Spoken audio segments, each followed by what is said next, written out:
Hello students, आज की इस वीडियो में आज मैं कक्षा 10वीं वाले विद्यार्थियों को 55 नंबर वाले प्रश्नों को बताने वाला हूं। तो मैं अध्याय भी बता दूंगा कि वो जो प्रश्न है किस अध्याय से रहेगा, और जिनके पास परीक्षा बोर्ड परीक्षा सार है चाहे गाइड हो, ठीक है, उसमें अच्छे से टिक कर लेना और अच्छे से तैयारी करना।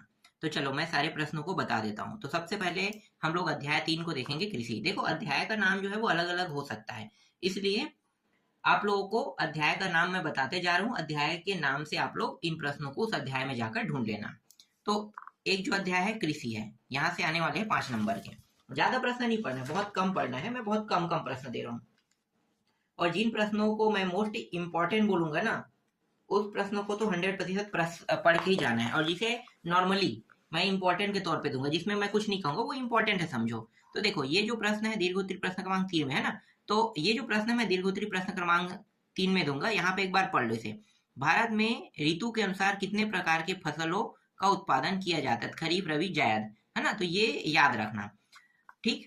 ये प्रश्न मैं यहाँ पे इंपॉर्टेंट के तौर पे नहीं दे रहा हूँ, बस नाम को चेंज करके दे सकता है, ये मैं कह सकता हूँ, ठीक है। ये प्रश्न जो है दूसरे जगह से पढ़ना है। अब ये जो प्रश्न है, देखो, भारतीय कृषि के निम्न उत्पादकता के कारणों को संक्षेप में लिखिए। ये है मोस्ट आईएमपी। इसके आने के चांसेस 100% है।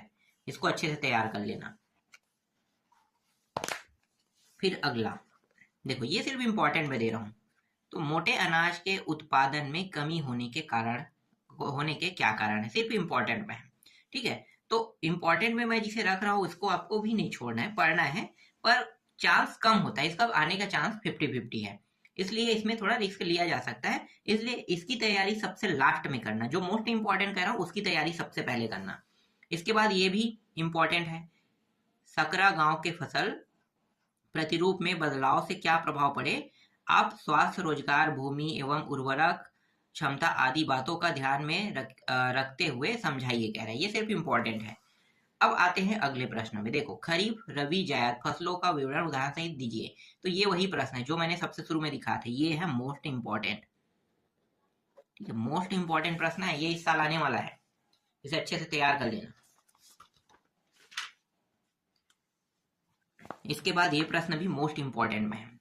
फसलों के उत्पादन में वृद्धि के कुछ आधारभूत कारण क्या है? और एक है, ये भी मोस्ट इंपॉर्टेंट है, कृषि का भारत के लिए बहुत अधिक महत्व है, किन्हीं 5 बिंदुओं में स्पष्ट कीजिए। बस इतने प्रश्नों को पढ़ना है, 5 से 6 प्रश्नों को इस अध्याय से पढ़ना है आपको, कृषि वाले से। उसके बाद आते हैं अध्याय 8 पे आते हैं। अध्याय 8, यहाँ से बहुत कम चांस है कि प्रश्न कोई देखने को मिले, बहुत कम चांस, नहीं के बतौर है ना। फिर भी मैं एक दो प्रश्न दिखा दूंगा जो इंपॉर्टेंट है। तो दो, देखो ये क्या है, 2 विश्व युद्धों के बीच रूसी क्रांति और महामंदी, ठीक है। तो इससे कौन सा प्रश्न आ सकता है? लगभग लगभग मैं यही बता रहा हूँ आपको, लगभग लगभग वाला ही। 100% यहाँ से प्रश्न आपको देखने को नहीं मिलेगा। 100% मतलब 50-50 वाला है ये।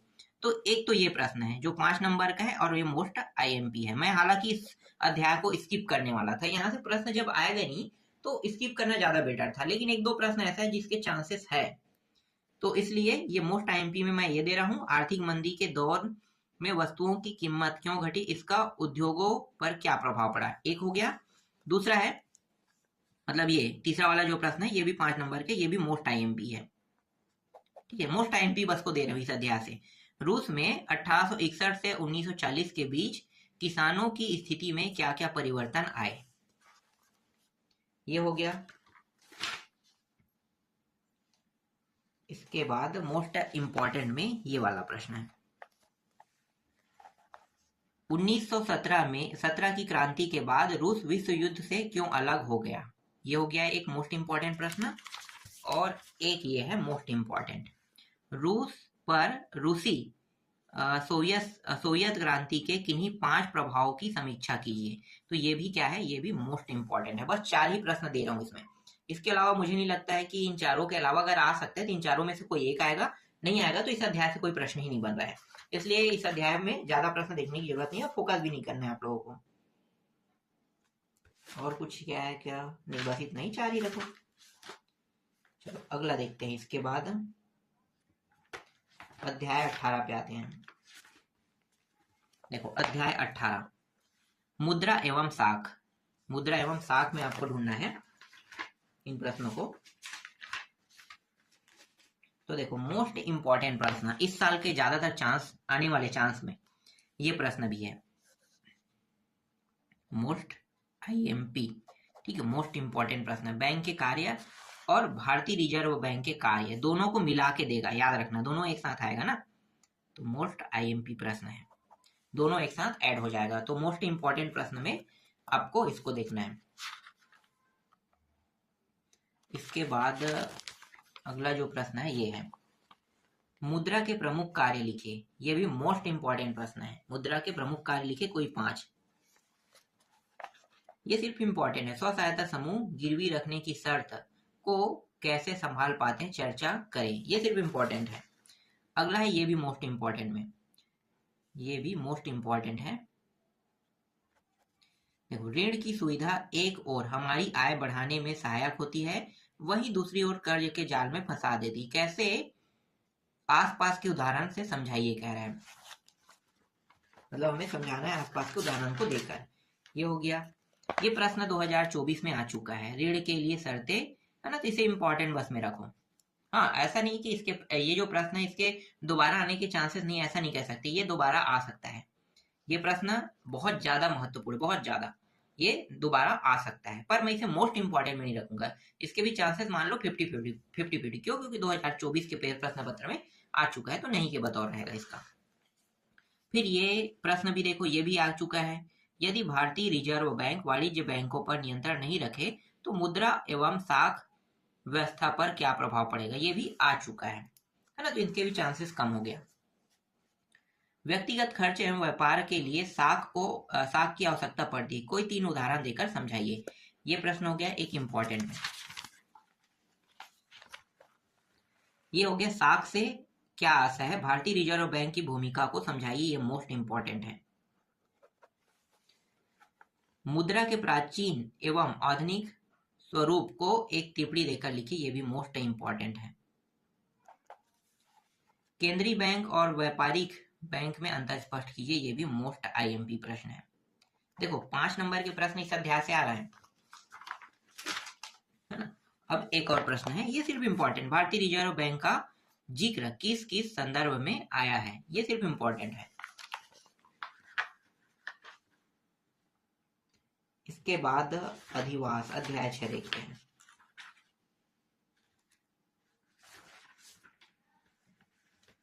अध्याय 6 कहाँ है भाई, ये रहा। देखो, मानव अधिवास, ठीक है, इस अध्याय में आपको प्रश्न देखने को मिलेगा, तो कौन कौन सा प्रश्न यहाँ पे इंपॉर्टेंट है, मोस्ट इंपॉर्टेंट है, वो देख लेते हैं। एक तो ये प्रश्न है जो मोस्ट इंपॉर्टेंट में से एक है,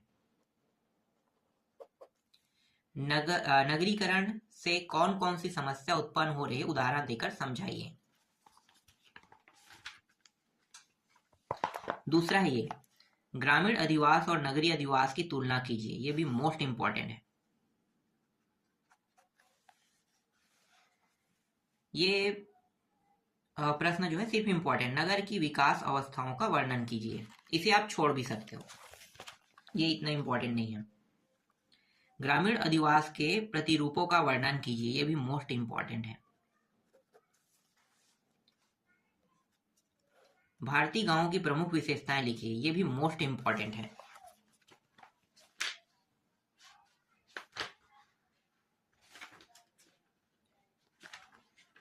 इसके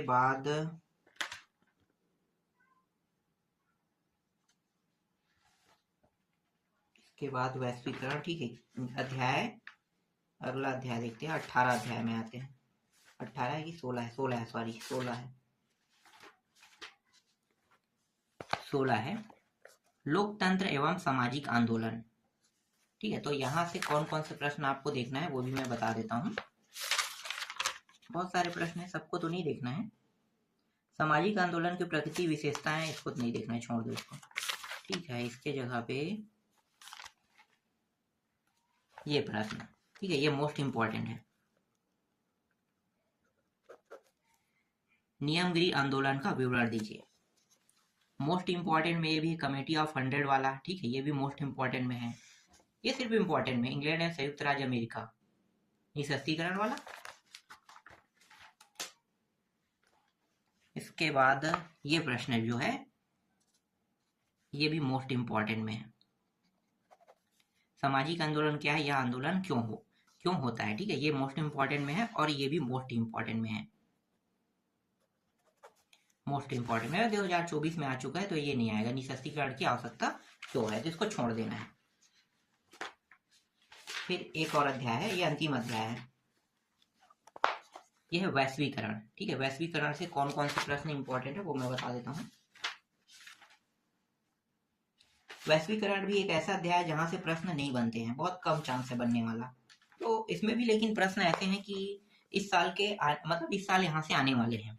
जैसे कि वैश्वीकरण वाला ये हो गया, ये मोस्ट इंपॉर्टेंट है, ठीक है, इसको देखना है। दूसरा, वैश्वीकरण में पर्यावरण को किस तरह प्रभावित किया है, ये भी इंपॉर्टेंट है, ये मोस्ट इंपॉर्टेंट है, ठीक है, मोस्ट इंपॉर्टेंट। और ये वाला देखो, ये भी मोस्ट इंपॉर्टेंट है। ये मत देखना ना, ये 2024 के सेट में आया है, ये सेट वाला है। दूसरे देशों में बहुराष्ट्रीय कंपनी किस प्रकार उत्पादन पर नियंत्रण स्थापित करती है, ये मोस्ट इंपॉर्टेंट है। इसमें एक आध टॉपिक आया था, लेकिन ये मोस्ट इंपॉर्टेंट में मैं दे रहा हूँ। अब देखो यहाँ पे ये भी मोस्ट इंपॉर्टेंट है, यहाँ से आता नहीं लेकिन इस साल आने वाले हैं, ये भी मोस्ट इंपॉर्टेंट है, ये भी मोस्ट इंपॉर्टेंट है और ये भी मोस्ट इंपॉर्टेंट है। तो बस इतने प्रश्नों को 55 नंबर के लिए तैयार करना है और इनमें से ही प्रश्न जो है वो 55 नंबर में तुम्हें देखने को मिलेगा। इसके अलावा और कुछ भी प्रश्न आपको अलग से देखने की जरूरत नहीं है।